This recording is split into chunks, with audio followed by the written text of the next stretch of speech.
इस वीडियो में हम आपको थॉर रैग्नारोक मूवी के कुछ डिलीटेड सीन्स के बारे में बताने जा रहे हैं, जो आप किसी वजह से मूवी में नहीं देख पाए थे। फाइनल शोडाउन के बहुत से ऐसे सीन्स जिन्हें रेनबो ब्रिज पर शूट किया गया था, फिल्म से हटा दिए गए, जिनमें से 4 रिवेंजर्स द्वारा हेला से लड़ाई करना, इसमें थॉर, वेल्केरी, लोकी और हल्क भी शामिल थे, लेकिन बाद में हल्क को फेनरिस वुल्फ के साथ लड़ता हुआ दिखाया गया। थॉर मूवी के सबसे इम्पोर्टेंट सीन्स में से एक जिसमें हेला थॉर के हथौड़े को नष्ट कर देती है। यह सीन पहले न्यूयॉर्क की गलियों में शूट हुआ था, उसके बाद इसे बदलकर नॉर्वे में कर दिया गया। इस सीन में एस्गार्ड के राजा ओडिन की मौत को भव्य तरीके से दिखाने के लिए इसमें बदलाव किया गया था।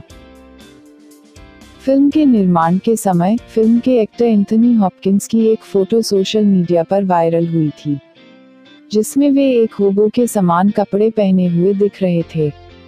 इस फोटो के बारे में ऐसा कहा जा रहा था कि जब लोकी ओडिन की सत्ता हड़प लेता है और ओडिन को एस्गार्ड से निकाल देता है, तो इस दौरान वे न्यूयॉर्क की सड़कों पर पागलों की तरह भटकते रहते हैं। लेकिन फिल्म मेकर्स ने इस सीन को फिल्म से हटा लिया, क्योंकि उन्हें यह अच्छा नहीं लगा कि ओडिन जैसा महान राजा न्यूयॉर्क की सड़कों पर पागलों की तरह घूमे। ओडिन के अपने बेटों से दिल की बात करने जैसे सीन के लिए भी ये जगह अच्छी नहीं लगती। इसके अलावा भी वे ओडिन की मौत को भव्य तरीके से पेश करना चाहते थे, इसलिए उन्होंने इस सीन को न्यूयॉर्क की सड़कों से हटाकर नॉर्वे में बदल दिया।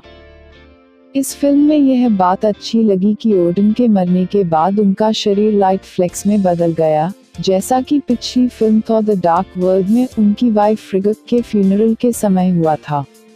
यह एस्गार्ड के राजा के लिए एक भव्य अंतिम यात्रा साबित हुई, जिसे न्यूयॉर्क वाले सीन से बेहतर तरीके से पेश किया गया।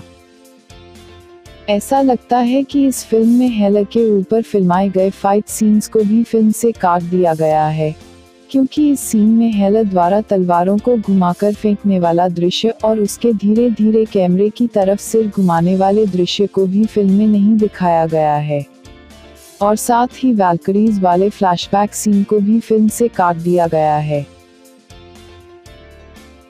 इस फिल्म से बहुत से मनोरंजक दृश्यों को हटा दिया गया है, जैसे कि एक सीन में लोकी नाइफ्स को घुमा रहा है।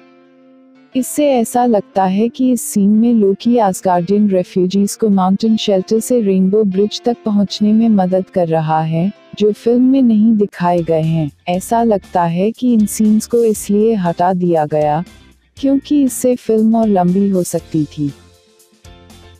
इस फिल्म से और एक सीन काट दिया गया है, जिसमें यह दिखाया गया था कि थॉर और वैल्करी एक दूसरे को पहले से जानते थे, और इस सीन में एक फ्लैशबैक होने वाला था, जिसमें 1980 के एस्गो को दिखाया जाने वाला था।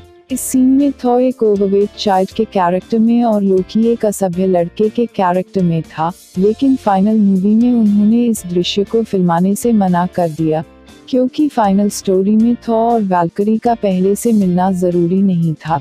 इसलिए फिल्म मेकर्स ने इस फ्लैशबैक सीन को हटा दिया। इस फिल्म में से एक वह सीन भी गायब है जो प्रोमो में दिखाया गया था, और जो डॉक्टर स्ट्रेंज और थॉर के बीच स्ट्रेंज के सैंक्टम सैंटोरम में शूट किया गया था। ऐसा लगता है कि इस सीन को इसलिए हटा दिया गया, क्योंकि इस सीन में डॉक्टर स्ट्रेंज को एस्गार्ड में होने वाले रैग्नारोक के बारे में पहले से ही पूरी जानकारी थी, और अगर इस सीन को दिखाया जाता तो फिल्म में दर्शकों की दिलचस्पी कम हो सकती थी।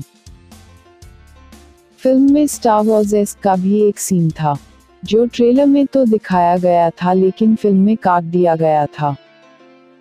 मार्वल फिल्म के फैंस को इस फिल्म से बहुत उम्मीद थी कि इस फिल्म में इन्फिनिटी स्टोन्स के रहस्य को उजागर किया जाएगा, लेकिन उन्हें निराश होना पड़ा। हालांकि इस फिल्म में एक सीन था जिसमें हेला थॉर के हथौड़े को नष्ट करने के बाद एक ऑरेंज लाइट से नहाती हुई दिखती है, जो प्रोमो में दिखाया गया था।